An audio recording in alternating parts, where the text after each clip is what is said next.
سلام كما تكونوا تخاتلتنا ازي حرياكم حريا بوستيو نلومينا بزحازنايوم زيناتات حريا بوست كنساقر بلما قن هبك عند رسا زيناتات كنفلمو سراويت إثيوبيا نابي حادش من قصقاس جميرو عب معراب كينات خمس تخايد دما تغليطو شعبيا ناب تግራይ ከም ዝኣተወ ይሕበረሎ ኣብ ወርሒ 30,000 መናእሰይ ትግራይ ከም ዝወፀ ድማ ተገሊጾም ኤርትራ ንትግራይ ከም ነጻ ዝዋ ተጠቂማ ወታደራዊ ምትእትታው ተካይደ ከም ዘላ ተገሊጾም ኣብ ትግራይ ኩናት ክውላ ኣብ ጫፍ ከም ዘሎ ድማ ተገሊጹሎ ኢትዮጵያዊ አትሌት በዝተተኮሶ ጥይት ተቃቲሉ እቲ አትሌት ኣብ ማእከል መልማመዲ ከም ዝተቀተለ ድማ ይሕበር ኣብ ቅርና አፍሪካ ሓድሽ ዕቁር ሃፍቲ ነዳዲ ተረኺቡ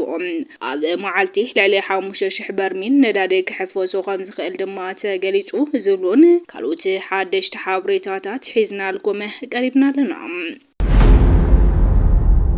سراويت إثيوبيا حدش منقسقاس جميرو ኣብ ምዕራብ ኩናት ከም ዝተኻየደ ድማ ተገሊጹሎ سراويت إثيوبيا ናብ ትግራይ በሰለስተ ኣንፈት ናብ ሎሚ ኣብ ዘውግሕለይቲ ጀሚሩ ናይ ሰብ ሓይሉን ሎጂስቲኩን መንቀስቃስ የካይድ ከም ዘሎ ተገሊጹ ምንጭታትና ከም ዘረጋገጽዎ በፍላይ በኸባብታት ራያ ቆቦን ብምዕራብ ከባቢ ተከዘ ጸሊሞይ በዝሒ سراويት ዘጸጋዕ ክኸውን ከሎ ከምኡውን በኸባቢ ዓዲ ገውሹ ክሳብ ማይ ተመን ገምገም ተከዘ ቁጥሩ ከም ዝወስኸ ተሓቢሩ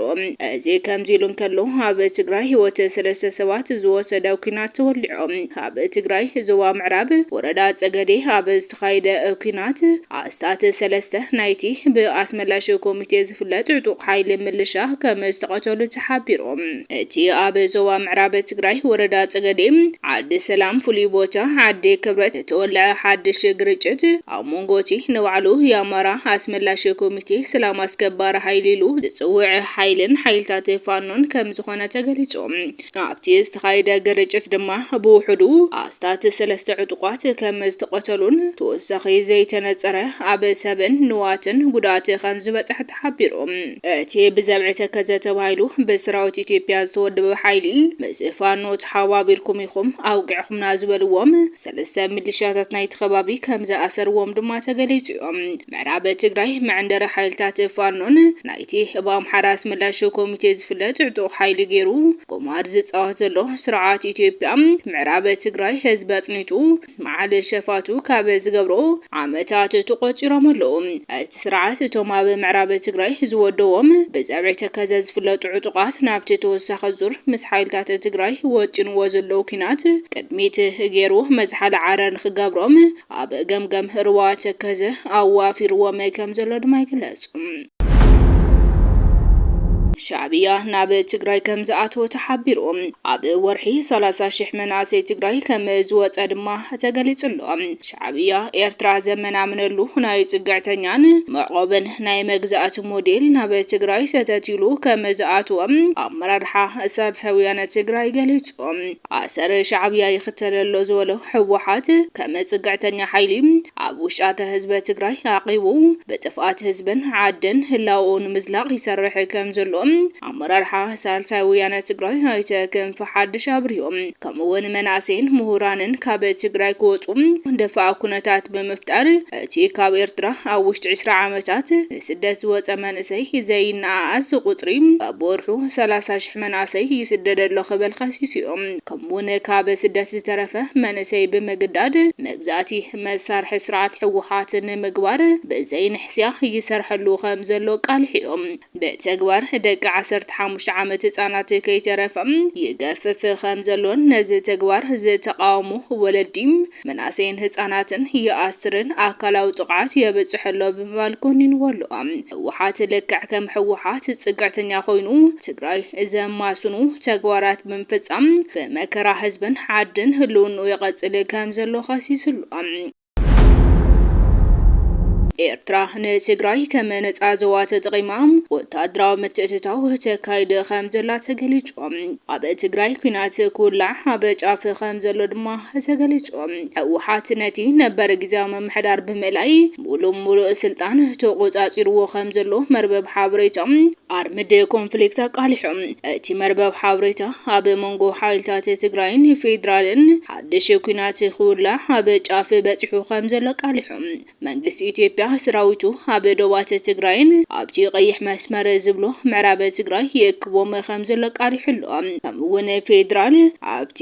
ይወላዕ ዝተባሃለ ኩናት ሓገዝቲ ዝበሎም ምልሻታት ኣብ ከባብታት ራያን ምዕራብ ትግራይን ኣብ ምዕላምን ምዕጫቅን ተጸቢዱ ከም ዘሎ አብሪሆም መንግስቲ ኤርትራ ንትግራይ ከም ቀንዲ መከላኸሊ ባፈር ዞን ሓሲቡ ብስ ሓይልታት ተላፊኑ በንጡፍ ይሳተፍ ከም ዘሎ ገሊጾም ብምዃኑ እውን ኣብ መንጎ ትግራይን ፌደራልን ሓድሽ ግርጭት ምዝውላዕ ስርዓት ኣስመራ ስቂሉ ክርኢ ከም ዘይኽእል ኣርምድ ኮንፍሊክት ኣቃሊሖም እዚን ኤርትራን ትግራይን ዘሳተፈ ኩናት ምስ ፌደራል ምዝውላዕ ብዙሓት ሓይልታት ዘሳተፈን በቀሊሉ በዕርቂ ኣብ ሓጽር ግዜ ክዛዘም ዘይኽእል ሓደገኛ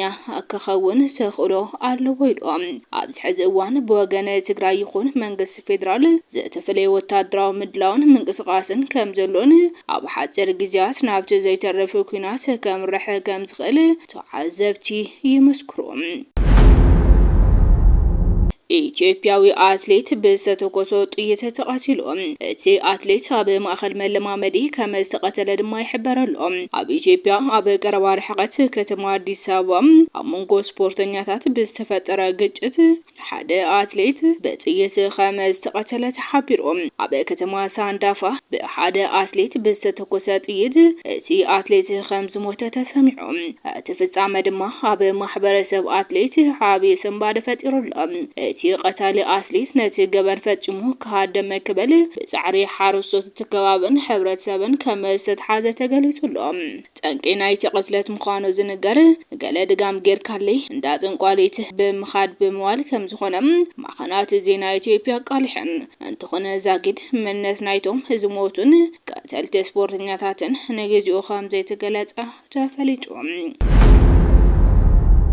ኣብ መወዳእታ ኣብ ቀርኒ ኣፍሪካ ሓድሽ ዕቁር ሃብቲ ነዳዲ ተረኺቡ ኣብ መዓልቲ ልዕሊ 5,000 በርሚል ነዳዲ ክሕፈሱ ከም ዝኽእል ድማ ተገሊጹ ደቡብ ሱዳን ኣብ ዞባ ፓሎች ዝርከብ መፍራይ ነዳዲ ብሎክ 3-7 ሓድሽ ውህሉል ዘይተጻረየ ነዳዲ ከም ዝረኸበ ተቃሊሑ